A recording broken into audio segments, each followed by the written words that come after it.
വചനം പറയുകയാണ്, ദുഷ്ടരുടെ ഉപദേശം സ്വീകരിക്കുകയോ പാപികളുടെ വഴിയിൽ വ്യാപരിക്കുകയോ പരിഹാസകരുടെ പീഠങ്ങളിൽ എന്ന് പറഞ്ഞ് ഇന്നത്തെ കാലത്ത് പറഞ്ഞാൽ ഇൻസ്റ്റഗ്രാമിൽ സമയം ചെലവഴിക്കുകയോ ഫേസ്ബുക്കിൽ സ്ക്രോൾ ചെയ്ത് സമയം കളയുകയോ വാട്സാപ്പ് ഫോർവേഡ് മെസ്സേജുകൾ വായിച്ച് സമയം കളയുകയോ ചെയ്യാത്തവൻ ഭാഗ്യവാൻ. ഇന്നത്തെ ഭാഷയിൽ പറഞ്ഞു, ആവശ്യമില്ലാത്ത ഓൺലൈൻ ചവറുകളെല്ലാം കണ്ട് സമയം കളയാത്തവൻ ഭാഗ്യവാൻ. അപ്പൊ അവൻ എന്താണ് അങ്ങനെ സമയം കളയാത്തത്?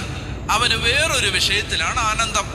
അടുത്ത വാക്യം, അവന്റെ ആനന്ദം കർത്താവിന്റെ നിയമത്തിലാണ്, അവന്റെ ആനന്ദം കർത്താവിന്റെ വചനത്തിലാണ്. എൻ്റെ പൊന്നു സഹോദരങ്ങളെ, പ്രാർത്ഥിക്കണം. എൻ്റെ ജീവിതത്തിൽ എപ്പോഴെങ്കിലും അങ്ങനെ ഒരു കൃപ കിട്ടിയാൽ, അതായത് എൻ്റെ കർത്താവിൻ്റെ വചനം വായിക്കുമ്പോൾ 10 ഇൻസ്റ്റഗ്രാം റീൽസ് കാണുന്നതിനേക്കാളും സ്റ്റോറി കാണുന്നതിനേക്കാളും ഒരു സന്തോഷം കിട്ടുന്ന ഒരു അഭിഷേകം നിങ്ങൾക്ക് കിട്ടിയാൽ നിങ്ങൾ രക്ഷപ്പെട്ടു. പിന്നെ നിങ്ങളുടെ ജീവിതത്തിൽ ഒരു തിരിഞ്ഞു നോട്ടമില്ല.